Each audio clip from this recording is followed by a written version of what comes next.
Hello, welcome to Human Tech, a podcast about the intersection between humans and technology. My name is Guthrie. I'm here with Susan. Hello, Susan. Hi, Guthrie. And today we're talking about something that's a little more in my neck of the woods, though you certainly know a lot about heuristics, which is our topic. You're gonna have to define heuristics. That's such a weird word. I don't think anybody knows what it means. It's a dumb word. Why is it a dumb word? I was writing a blog post about heuristics, just kind of explaining it, and I actually didn't know what a heuristic was for the longest time.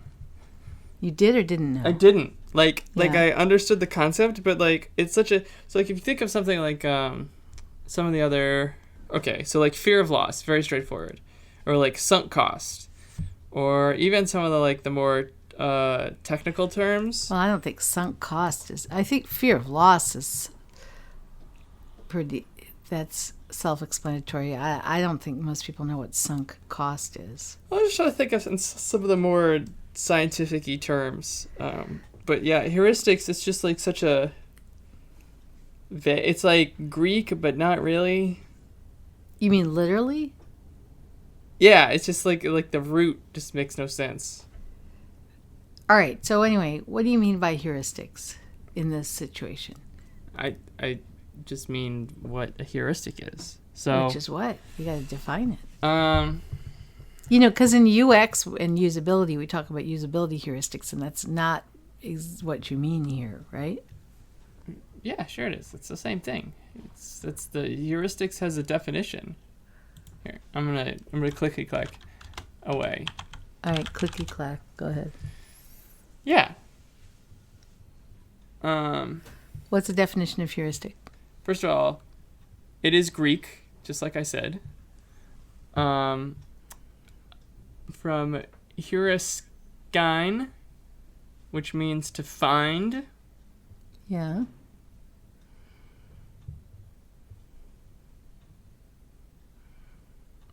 Yeah, to find what?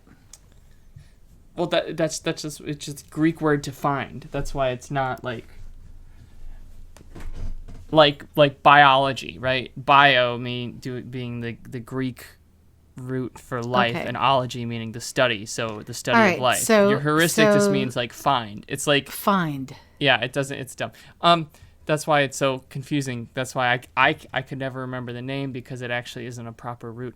So it's Wikipedia defines it as any approach to problem solving, learning, discovery, blah blah blah, that employs a practical method not guaranteed to be optimal or perfect, but sufficient for immediate goals. And we always in the field of usability, we always talked about rules of thumb. Yeah, I don't like that. That just confuses me. That's a really strange term anyway. And it's I don't. Yeah. So these are practical things, not necessarily perfect, that you can use in order to evaluate or make decisions. Let me give you a better one. Yeah. And this is from I'm not sure. It's from either behavioraleconomics.com. They cite Daniel Kahneman's paper from 2003. I don't think that was a book. I think that was a paper. Yeah. When did his book come out? Do you know off the top of your head? I don't. I'm looking on my bookshelf. Don't worry. Okay. Don't worry. So they define a heuristic as a cognitive shortcut, a process in which a person substitutes a difficult question with an easy one. And I like that. That makes sense. Substitutes a difficult question with an easy one. Yes. All right. So the topic today for our podcast episode is what? The behavioral science research on heuristics? No, I'm not even. Oh. I'm not. Just like the idea of what is a heuristic. I'm not even get the behavioral science of heuristics is that's a dissertation. That's not a. You haven't written that yet? Oh my God, no. And that's like saying what's the psychology of vision. We did a episode on the psychology of vision. or like it just no, but like what's like all the research about vision? It's like you could do like peripheral vision or something small or like, but it's just like it's so huge. All right, would you read that definition again? That last one though, I thought it was good. I didn't think it made sense. Oh, it makes perfect sense to me. What? A cognitive shortcut. Yeah. A process in which, though really should be by which, but I think whoever wrote this said in which. A process in which a person substitutes a difficult question for an easy one. What does that even mean? Substitutes? You mean you put in a difficult question when you had an easy one? No, what? How? What? They substitute a difficult question. Look, it's poorly worded. Oh my god. I'm just quoting what they said. I want the heuristic of the heuristic. Can you give us an example of a heuristic, please? A process by which a person substitutes a difficult question with an easier question. Oh, okay. All right. I don't know what was confusing about that. Why is... Can you give an example? No. I will, but it's a long example, so you should say your points first.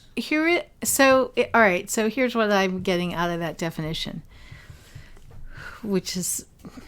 I don't know if I agree with that, but the idea is that you don't agree with that's the definition of a heuristic. Well, according to somebody. Then what would your definition be? I already said it's kind of rules of thumb, but all right, let's just take that definition. That is so vague. That doesn't mean anything. Well, neither does your definition. All right, so you have this idea that you have a difficult question, Yours and is just an idiom. Instead of answering the difficult question, you answer a simpler one. Yes. Is that right? Yes. Well, what good is that? It is a fundamental aspect of human evolution. So this is something humans just tend to do. Yeah. Okay. Fine. Okay. So let me give you the first example. Heuristics can be both biological, or sorry, not biological. Heuristics can be both physical and mental.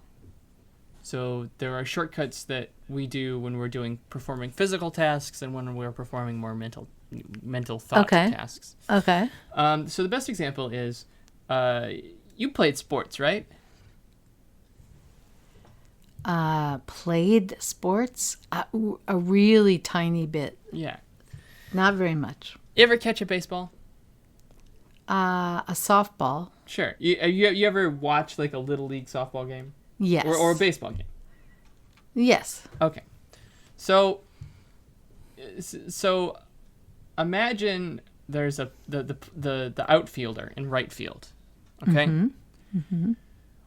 There's a pop-up off, the pitcher pitches the ball, the batter hits it, it goes to right field. Okay. Big, high, arcing pop Okay. fly. So the question is, where is the ball going to land? And it's a difficult question. So when the ball comes off the bat, the way to get the correct calculation is to roughly estimate the velocity of the ball when it's pitched. Roughly estimate the velocity. This is not what people do. Roughly estimate the velocity of the ball after it's hit off the bat. You have to, and then you calculate the angle that the ball has been hit. Factor in, wind, air resistance, humidity, anything that would alter the ball's flight, spin, and then so once you see the ball off the bat, you have to instantly calculate its trajectory. Then you, as the outfielder, you walk, knowing the trajectory of the ball, you walk to where the ball is and stick your glove out. Yeah, okay, you can stop because obviously that's not what we do. Yeah, it's a really, really, really hard question. And so if you were going to calculate it, right, that's how you calculate where the ball is. So humans do not have time or the mental capability to make such a difficult calculation. Right. So we use a heuristic. Imagine you're going to catch a baseball, softball, that's high up in the air, right? Yeah. So stick your hand out in front of you as if you're going to catch it over your head. I got it. Yeah. Right? Yeah. If the ball look like kind of straightforward. If the ball is under your glove as you hold your hand out, it will fall. It's going to fall in front of you. You need to run forward. If the ball is way over where your glove is, like directly overhead, you need to run backwards because the ball will be behind you. If the ball is, and the same to the left and the same to the right. So the only thing that the only question that you need to answer is, where is the ball in my horizon? It just has to be in front of my head, where my glove is. And if it's one way or the other, I need to run and move until it's back in the correct angle of vision. And so to catch a baseball, humans don't calculate where the ball will land or where it's going to go. They use a heuristic, which is just keep the ball at the same point in the sky as you move. And as long as it's at the same point, eventually it will get to your glove. Okay, so, but here's something interesting. And it's interesting that you picked that example because, well, maybe it's not interesting. Maybe it's because we read the same stuff. But on page 172 of the book, 100 More Things Every Designer Needs to Know About People, written by me, I talk about this exact example because I talk about the concept of embodied cognition, which embodied cognition is about. I didn't invent this example, and I don't think you invented. I this didn't example invent the example either. Yeah, it's a famous example. So, but people don't just think with their brain. The embodied cognition is the idea that people, quote, think with their bodies. And one of the examples that is classic to talk about embodied cognition is the one you just described. So that this actually happens, you do these movements that you're describing, and this, checking on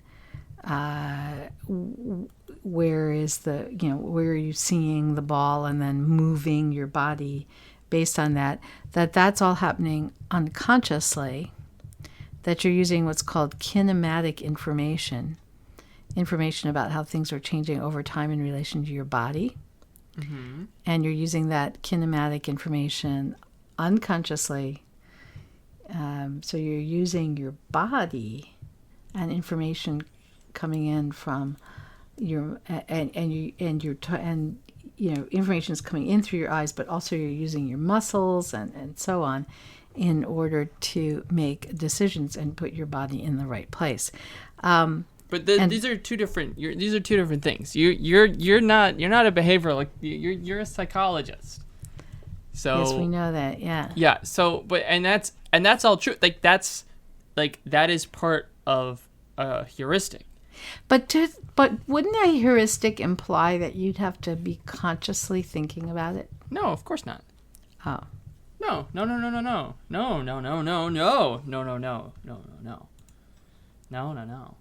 So, for example, they've done a lot of research on heuristics. So, there's one of the heuristics is called, and I may be slightly simplifying this, so keep that in mind.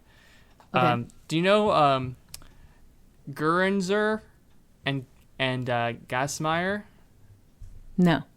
They're two. I don't even know. I'm assuming they're behavioral economists. They wrote a number of papers, especially in the early 2000s and the late 2000s. And their papers are. They're definitely more hardcore economic modeling than like the Ariely, like, let's set up an experiment. Yeah. So they're really smart, and their papers are, I don't want to say dense, because that would imply that their writing style is boring, but like there's like a lot to chew on there. Okay. Anyways, so they did a whole they have a whole paper called Heuristic Decision Making, which they wrote in 2011, and so they created a bunch of different models of heuristics, and there's they model a bunch of them. And one of them is called the take the best heuristic. Okay. Okay. So,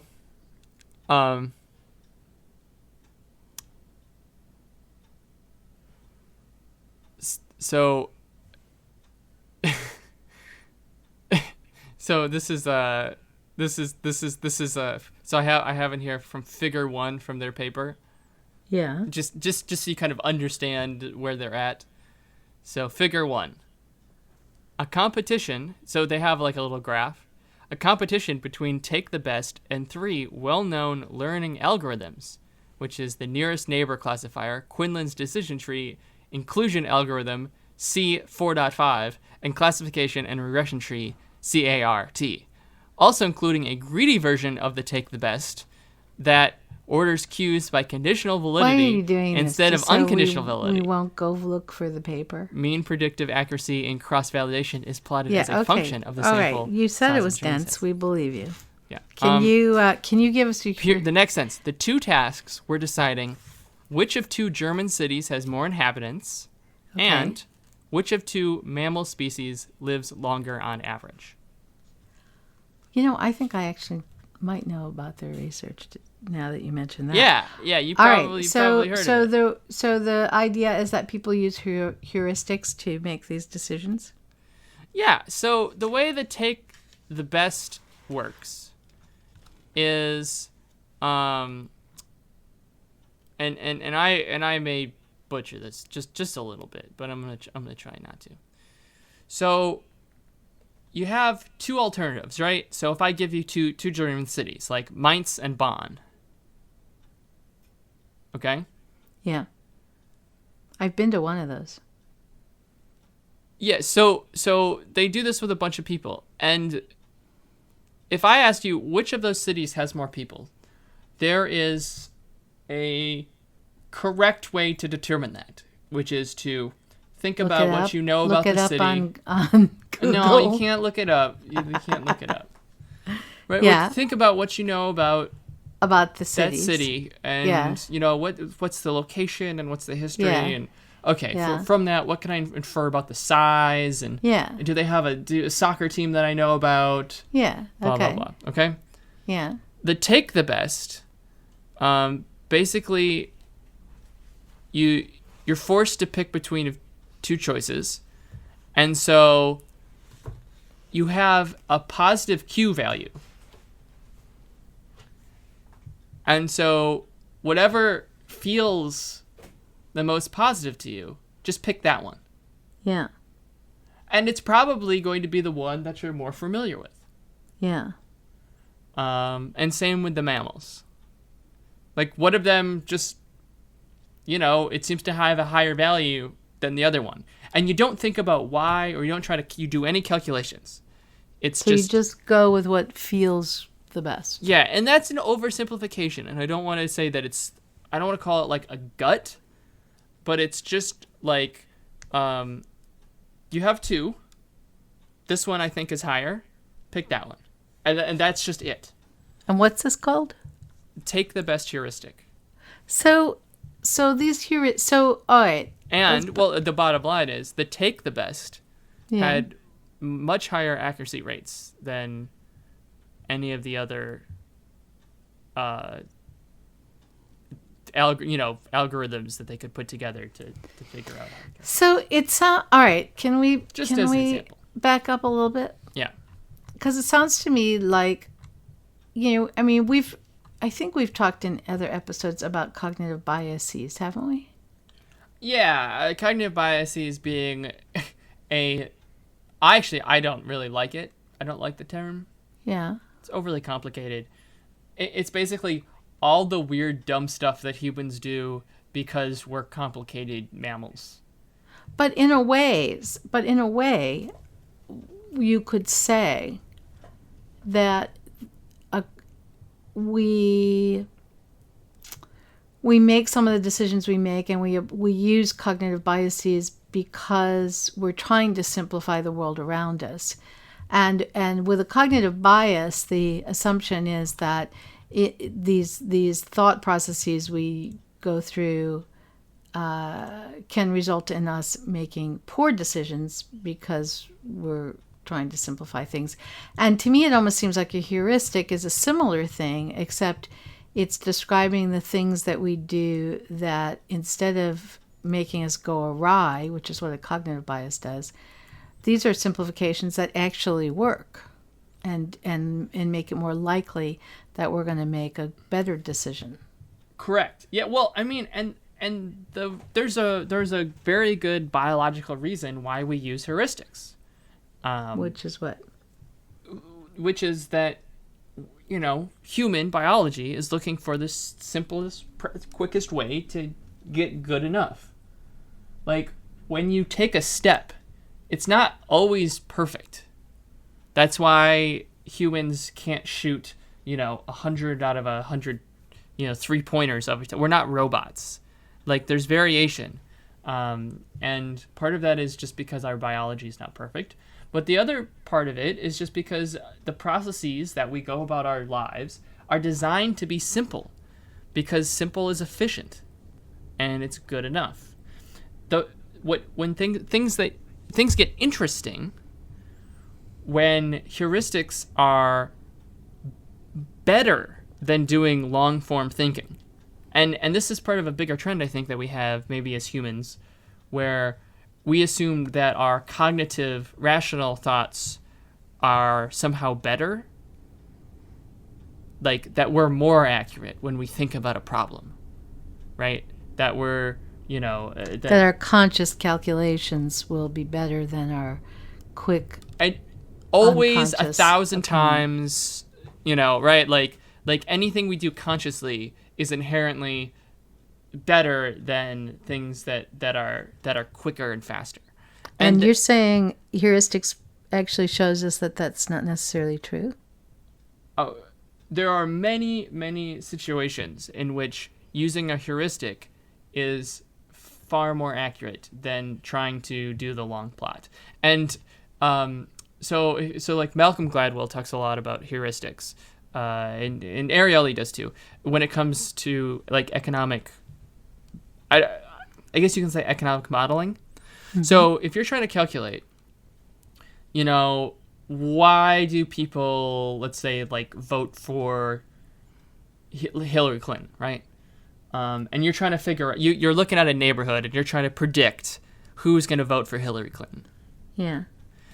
In this most recent election. And so, you put together your economic model where you have, the age and the location and where they went to college and, what's their income and where were they raised and how many kids do they have, right? And all this, demographic information. Are they a recent voter? Blah, blah, blah. And you put it all into this big, huge model, right? And it's, it's super complicated and blah, blah, blah. And you come up with a reasonable prediction of if someone is going to vote for Hillary Clinton in the upcoming election. Okay. And the heuristic would be, very simply, I'm trying to think of a good example. A heuristic might be, how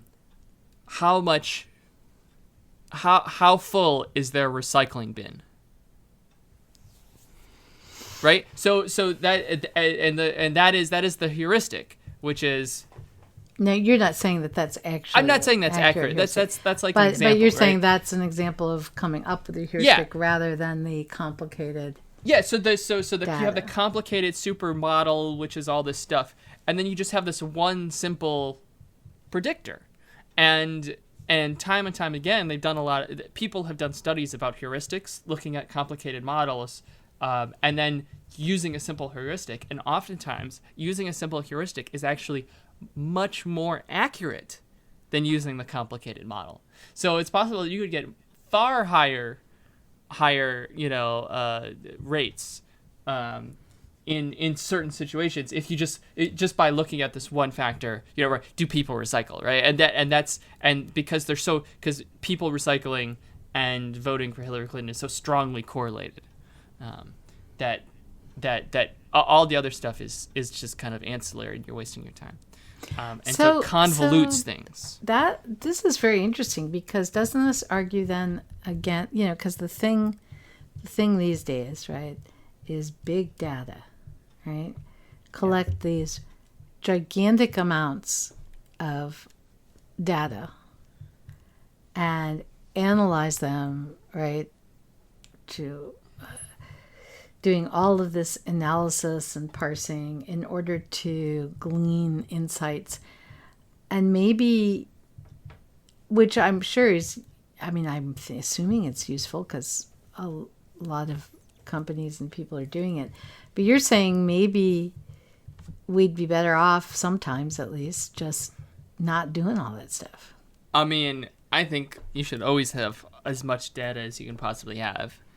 But maybe when you're doing your analysis, there's an argument to be made that instead of trying to have very complex systems that, 17 different data points and tracking this indicator and lead indicator that, and it's possible to have that you might get better results by using simple, for example, what's the chance that someone's going to be a repeat customer?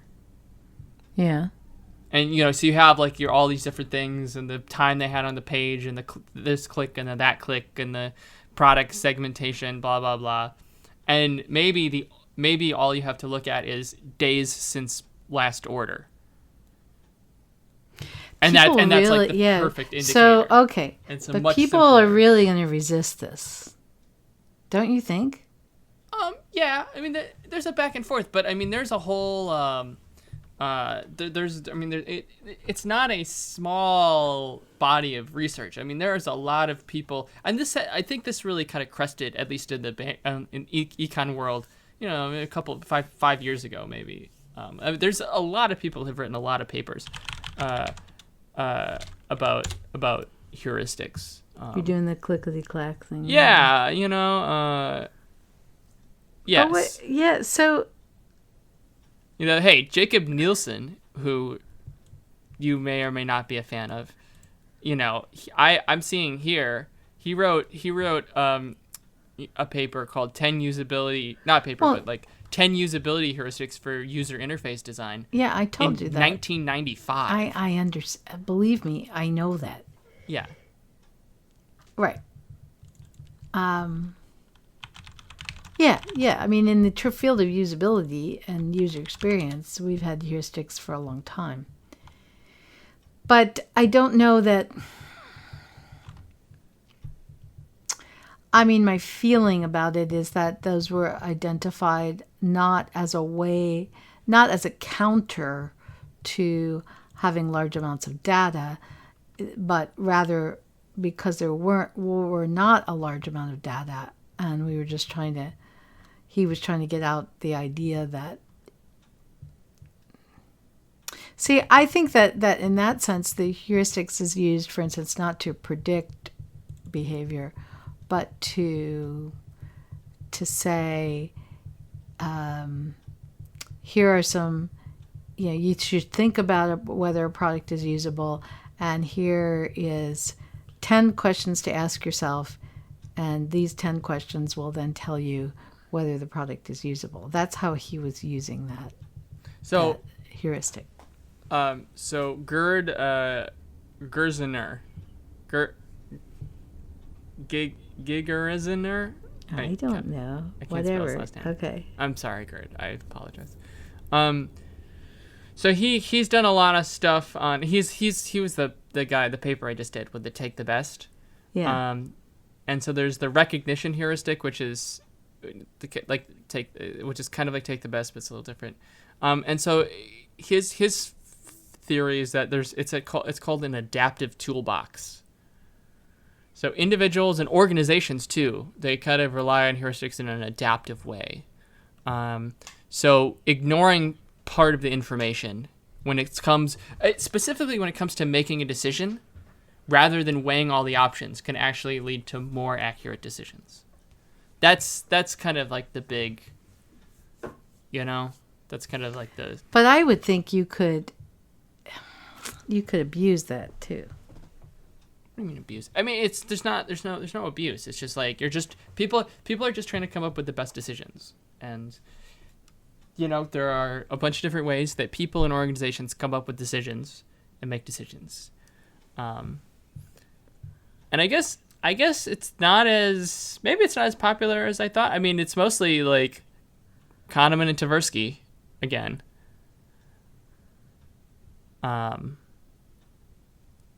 I think you're fighting the trend. I think you mentioned the fact that we think that our conscious decisions and based on the data and as much data as we can get, we just assume that's going to be better. A lot of people assume in a lot of situations that all of that data is going to be better than any of the heuristics. I don't think we trust. Of course we don't trust. I think we trust our own unconscious, and a lot of times it's a problem though, because of all that cognitive bias stuff, we're kind of being taught not to trust. We're being taught that these unconscious tendencies are going to lead us astray, that they're going to give us the wrong decision. And I think there's been a lot more written, at least, if you think about Dan Ariely's books, Predictably Irrational, and you think about Kahneman's book, that's basically about all the ways we make mistakes. So, I mean, because when you're, again, economics is different, it's different than psychology, because economists are trying to predict what people will do. And so really behavioral economics has really become the science of why are people stupid and not doing the things that would make sense. That's kind of what it's turned into. And so heuristics is just like a way to explain strange human behavior where humans. The whole, I think it was first kind of put forward by Herbert A. Simon. Yeah. So that was back in the 70s, and so I haven't read a lot of his papers because they're just, he invented the idea, but he didn't make it popular, if that makes sense, in a certain way. And so he came up with he coined the term satisficing. Mm-hmm. I love that term. Yeah, I do too. It's kind of not used anymore. But maybe so the idea is that people, and he was coming from the economics perspective from the 50s, where there was an assumption that people do what's best for them.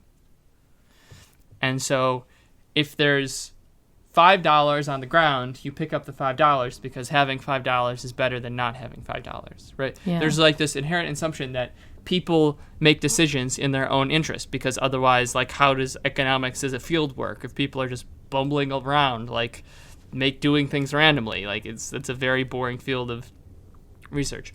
But of course, there's all these times where people don't optimize, and so they do what he called satisficing, which is, I'm going to do what's best for me until it's good enough, and then I'm going to stop.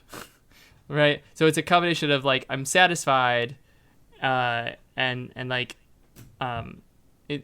so isn't it? It's a combination of the words satisfy and suffice. Yes. So so people seek solutions or accept judgments that are good enough for their purposes. But like, just because it's good enough doesn't mean it's actually optimized. And so if you're going on the idea that, well, people should optimize for what's best for them, and like what's best for their situation and their lives, like you would imagine that they would do what's best. But of course, that's not what people do. They kind of go, yeah, okay, I did some, and now I'm stopping. And so that was part of the idea. But of course, that's just part of the larger, that's really part of the larger kind of general heuristic thing, which I mean, I guess you could call like human laziness in some way, or human efficiency, which is we're not designed to get optimal outcomes. We're designed to get optimally efficient outcomes. And efficiency, just because it's efficient doesn't mean it's optimal. And so part of this is, so I came up with like my whole, I have my A- A+ work blog post. Yeah, I know. Which I think we talked about, didn't we, on an episode? It's possible we did. It's possible we didn't. Actually, I don't remember. I'll take a look. And so that's based on this same idea, we did. Right? Episode 37, A+, A-. And so, again, the quick idea is that you'll be way, way, way more productive if you do most of your work in A-, which is good, but not perfect. And then just move on and just go. And then know when to do A+ work, which is time doesn't matter. I just need to do as best as work as possible. And that'll maximize both your quality and your efficiency. And so that's kind of part of the whole idea of us humans. We're designed to be efficient, so we should be operating in efficiency mode as often as possible. And it also is the same with System 1, System 2, which is how Daniel Kahneman kind of put everything together, which is we walk around in System 1 mode, which is efficient, heuristic, shortcut. And it's and we can go into System 2, which is thought out, long form, complete, but we don't like it. And sometimes, it mucks things up. Don't you think, though, that this is in terms of business and computers and technology, wouldn't we end up with... I'm really torn here. I mean, I get it. I absolutely get it. And I'm a huge proponent of unconscious mental processing. And I mean, that's just the way we are. And I don't think it's a bad thing. Obviously, it leads to some interesting paradoxes or errors or vulnerabilities, but most of the time it keeps us alive. And, like you said, it keeps us going efficiently. But wouldn't this argue for instance, producing products and services that are just kind of okay and not great, because we don't need to go the extra mile, and we just need to satisfy people. We don't need to satisfy them, and so we don't have to do the best work and make a wonderful user experience, or know that well who our audience is, or design that much for optimizing for that audience. You know what I'm saying? Won't we end up like, which maybe we do, we end up with like kind of products that are okay but far from perfect. Yeah, I mean, yes. Yeah. I mean, we tend to do that. Though that's, I think you're conflating a couple things. I mean, just because we're trying, I mean, the argument I think for heuristics is that we try to make them perfect, and in doing so, fail. And so maybe we'd be better off just trying to do. I mean, that is literally the agile process. Is that we're trying to make things perfect, and we can't. So it's better to do lean, fast, small, efficient, and you'll actually get better results. That's the theory of this. But it's like everything. Sometimes being efficient gets you better results, and sometimes doing a good job gets you better results. It's not, there are dangers on both sides. And you'll need a heuristic to figure out when to use which. Ha ha ha. Yeah. I mean, I guess so. So there are a list of theorized psychological heuristics. I mean, heuristics really, basically, it's the complicated thing is that there's no common term. So you say cognitive biases. Yeah. Those are also heuristics. And they're also, it's just like it's just like this like catch-all for weird stuff humans do, right? So like Wikipedia has as like well-known heuristics as anchoring, availability. That's the same as their cognitive bias list. They're just right. So they're often kind of similar.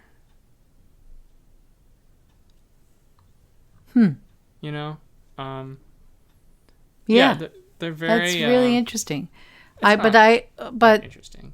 Don't you think? Well, it is, because I think if you want to talk about it in a way that makes it look positive, call it a heuristic. Yeah, except I hate that term. You don't like the term heuristic? I love the idea. I think heuristic is dumb. Well, you didn't like the term cognitive bias either. Yeah, well, heuristic, again, it's just Greek for find or discover. Like, it needs to be, hold on. So let's try, where's the L's? You're going to make up a new term? Yeah. Okay. Because really it should be like, let's see, the Latin word for shortcut. Atajo. No. That's horrible. Let's go Greek. I thought heuristic was Greek. Heuristic is... Oh, it's because I was translating it into Spanish. I was like, that doesn't look very... Oh, okay. I need to... there we go. Except I don't want... I want... Do they have ancient Greek? Let's do Latin. Hold on. This is riveting audio. Okay, brevis. Brevis is not bad. So brevis, like brief? Yes. So you could call it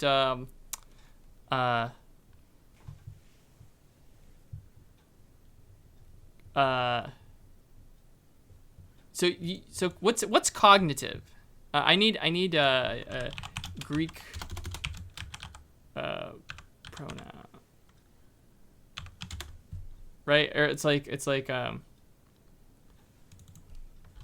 You're looking for a better term than heuristic.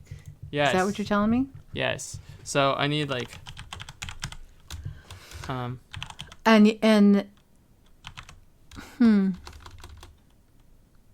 I don't know.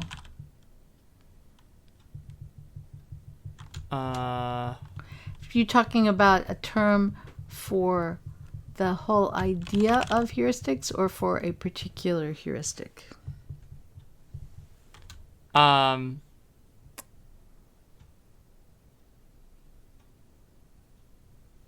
Like term for heuristics in general. Yeah. And you think that you're going to find something better than the word heuristic? Yeah. Because you don't like the word heuristic because nobody knows what it means? Yes. basically. Oh, okay. That's not image log.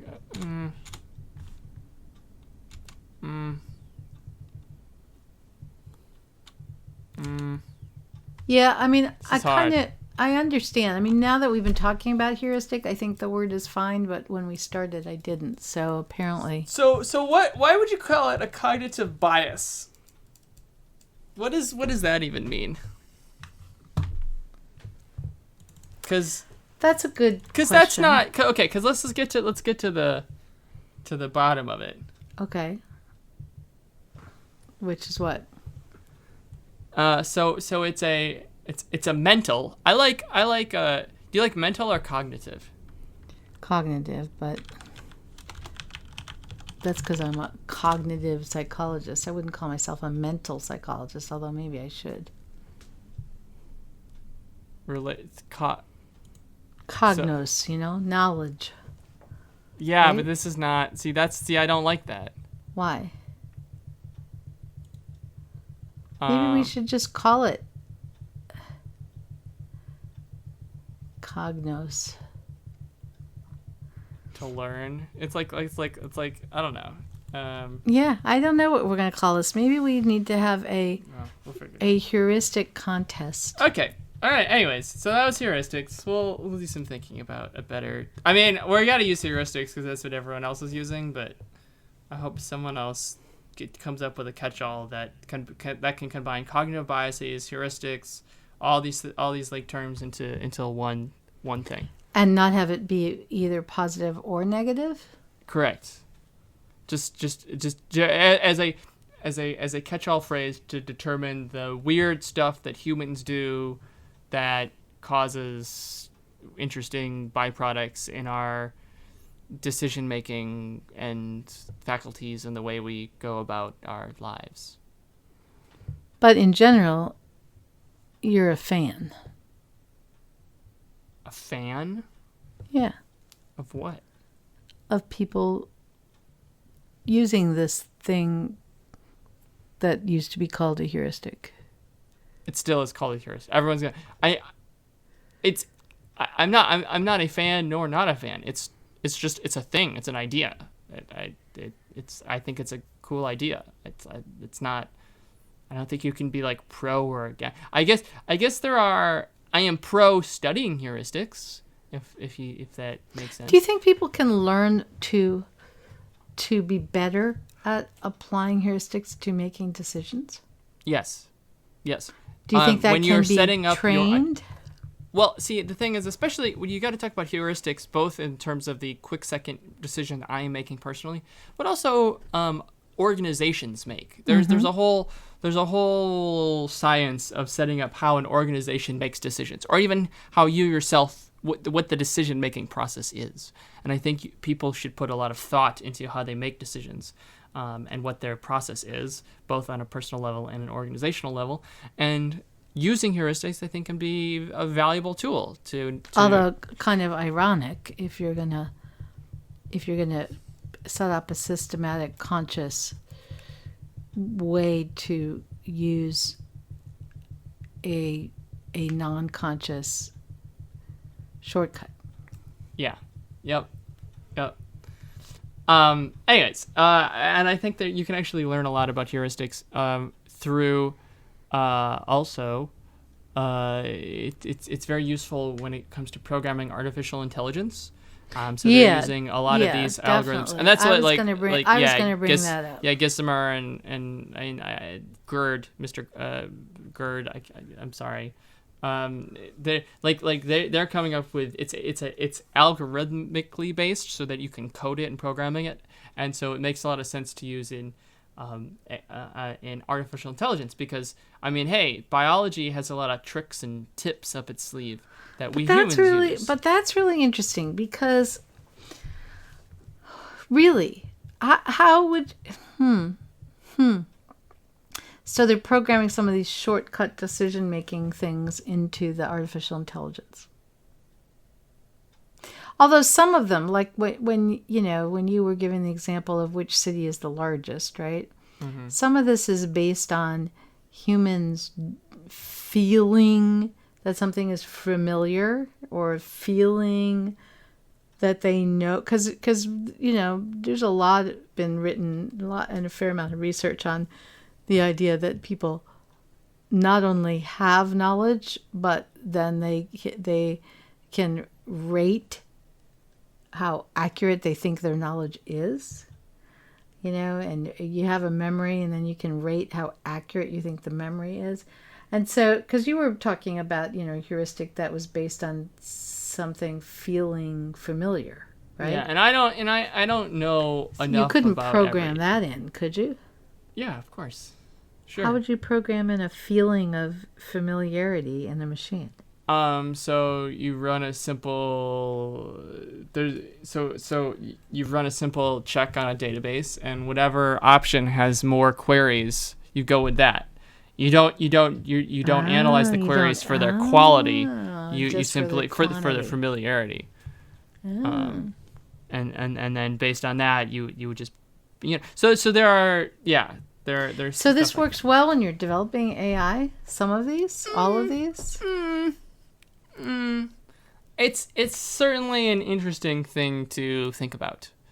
I am so far away from developing AI as a programmer. I can't say. I mean, it's very, very complicated. So I can't. I mean, it's I'm sure it's useful in coming up with various algorithms, but I'm not going to pretend that I know enough about exactly how useful or not it would be.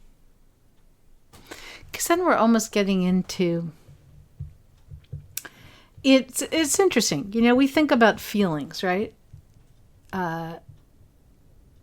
Something feels good, something feels bad, something feels right, something doesn't, something feels familiar, something feels unfamiliar, and we think of that as being a very human thing, right? To have these emotional reactions, and so one thinks about artificial intelligence is not going to have those emotional reactions because machines aren't going to feel the way humans do. Well, it's all about programming. The whole point of neural networks and artificial intelligence programming is that we are programming machines to process information the way humans process it, and because it's incredibly efficient, and you get really good results through the brain. I mean, as far as we know, the human brain is the most complex apparatus in the entire universe. So there's really good reasons to use the brain to get some tips and tricks from the brain to get more efficient computing power. I would say. But you don't need like with humans. Okay, there's certain kinds of thinking that uses up all the glucose in the brain really fast. And so if you do too much of that, then the human, can't keep going. But although it might be nice to have a machine that's more efficient than less efficient, it's not going to have the same constraints as the humans do when it comes to. Well, let me give you an example. So yes, that is true. Programmers are always trying to make machines more efficient, and there may be ways that machines can do things more efficiently than humans. But there are two parts of AI. The first is it being smarter than us, right? So like I'm trying to develop an AI that can that can code software, automatically. And so in that situation, I want it to be better than humans. I want to just be able to make the best software as fast as possible.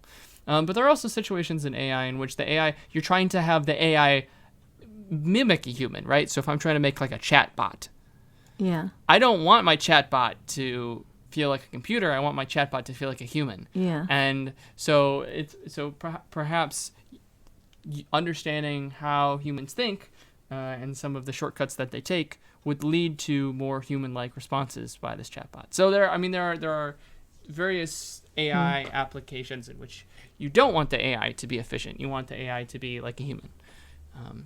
So, where you want to artificially perhaps constrain it to come up with to come to better outcomes. But also, hey, AI is it's a lot of supercomputers. So if you can scale down, I mean, you're saving a lot of time. But again, I'm not an expert. So,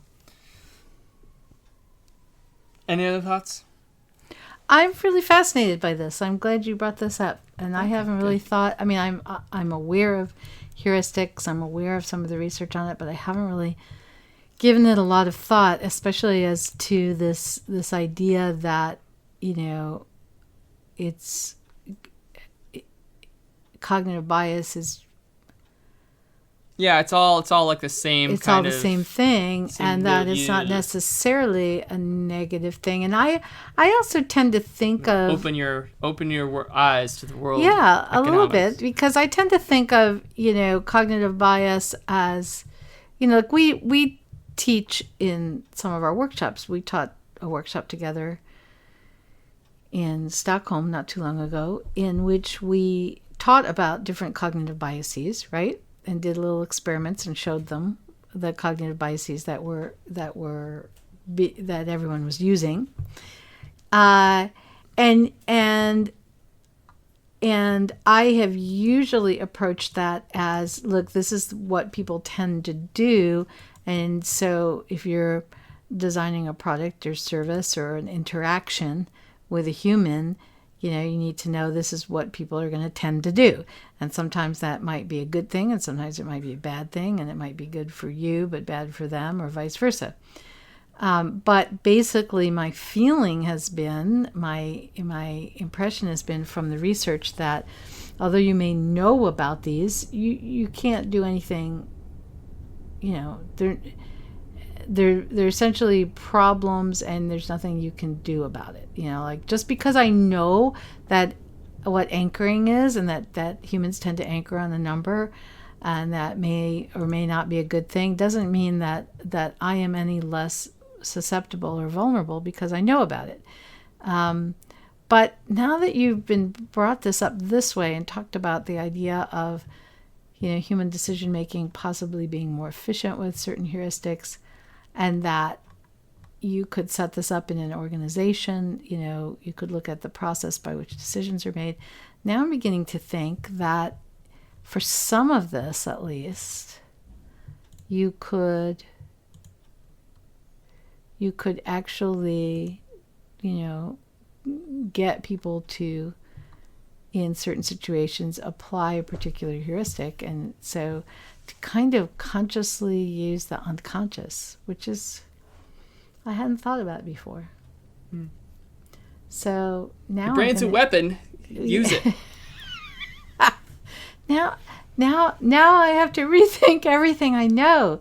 Guthrie, what have you done? Yeah, I know. Well, it's a fascinating world out there. No, I think this is interesting. I'm going to have to think about this some more, and about, and I know you're writing about this stuff, right? They're trying to. Yeah, I may need to think about this some more. There might be a workshop or a keynote talk, bubbling to the surface of my brain. We'll see if anyone wants to pay us to hear it. Well, it might be worth something. It might be of value to take some of these and say, hey. That's why but you got to figure out a different word than heuristic. No one's going to figure out what it means. It's too hard. That's part of the problem. So, like, cognitive bias, I think at least people can wrap they may not understand it, but they know what cognitive, brain something, bias, right? Like, oh, like, I'm biased against, like, like the KKK is biased against black people. Like, they have, like, some sort of, like, understanding of what the words mean. And you can spell it. I can spell heuristic. I know, but I think some people have a problem with it. I'm not sure I can spell cognitive. So. I can spell cognitive. All right, I'm going to work on thinking up a new name. If any of the people listening have a better name, I think they should write in and tell us. Yep. And thank you, Guthrie, for giving me at least something to really think about. And if if people want to reach us and write and give it and send us a term they think we should use instead of heuristic, they can reach us at where, Guthrie? info@theteamw.com. Yeah. And if you have ideas for podcast episodes, you can email us at that same address. And I always ask people, if you think our podcast is interesting, please share it, like it, tell other people about it, so we can keep getting the word out. All right. I'll talk to you later. Thanks, everyone. Thank you. Bye. Bye.